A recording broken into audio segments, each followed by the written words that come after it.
څومره نعمتونه چې الله سبحانه وتعالی د جنت نعمتونه بیان کړي، په ټولو نعمتو کې اولین نعمت هغه امن بیان کړي. فی مقام امین، قرآن وایي د اهل جنت به د امن په ځای کې اوسي. بل ځای فرمایي امینین، په امن به لا تسمع فیها لاغیه، هلته به دوی غلط کلمات نه اوري.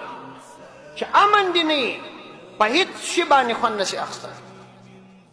ټوله زندګي دې یو ترخه زندګي جوړېږي چې ستا امن نه وي، نه په تجارت خوند اخیستی شي، نه پر کوروالا خوند اخیستی شي، نه په اولاد خوند اخیستی شي، په یوه شي باندې هم خوند نشي اخیستی.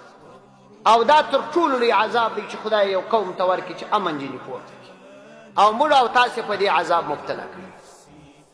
دا که څوک تسلیموي که نه تسلیموي، دا عذاب پر مسلط دی په دې قوم باندې، او داسې پر مسلط دی چې هر سړی په ځان کې احساس کوي چې زه د خپل ځان او د خپل ورور او پلار یا دوست په ارتباط یوه ذره مطمئن نه. حتی که یو داسې څوک چې ډېر غیر مسؤل کس راځي راته درېږي، هم به مجبور یې ورسره ځي. دا د الله عز وجل د طرفه پر دې قوم عذاب یې. دا د دې طبعي شانو ته نه منسوبېږي چې داسې واقعات دې پیښېږي، نه، دا د انسانانو د اعمالو په بدل کې خدای په انسانانو باندې حالات راوړي. ما درته وویله یوه طبقه دې ته سوچ کوي چې دا ولې راځي، یوه طبقه دې ته فکر لا نه کوي، او یوه طبقه یې د اسبابو په تلاش. نو یو لوی عذاب چې په یو قوم باندې راځي هغه د عدم اطمینان عذاب. تاسې قرآن کریم راواخلئ، هر ځای چې الله سبحانه وتعالی د اهل جنت یادونه کوي، تقریبا هر ځای د اطمینان خبره اوله خبره ده. ځکه د جنت په نعمتونو کې تر ټولو لوی نعمت اطمینان، او که اطمینان نه یو انسان په ټوله ژوند کې پر هیڅ شي خوند نشي اخیستی. دا تجربه ده.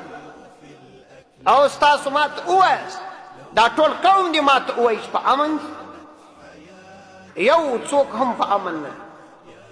دا د الله عز وجل عذاب دی په دې قوم باندې راغلی. باران ورباندې بند شو، دا بل عذاب دی چې په دې قوم باندې راغلی. او دا دواړه داسې خطرناک عذابونه دي چې د نورو عذابونو دپاره د بنیاد حیثیت، چې باران در باندې بند شو، ښکاره خبره ده اوبه دې کمیږي. چې اوبه دې کمې سوې، ښکاره خبره ده چې ستا د مځکې حاصلات پر تا ګرانېږي. چې ستا د مځکې حاصلات په تا ګران سول، یو خو کم دي، ستا تجارت درېږي. ستا تجارت چې ودرېدی، ته نورو ته اړ کېږې، ته فقیر ګرځې، او د فقر در ټولو خطرناکه سزا دا ده چې انسان کفر ته رسي.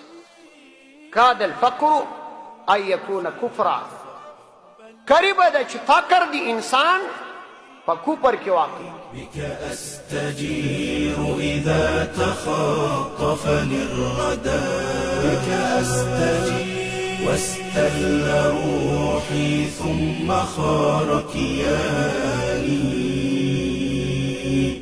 واستل روحي ثم خار كياني.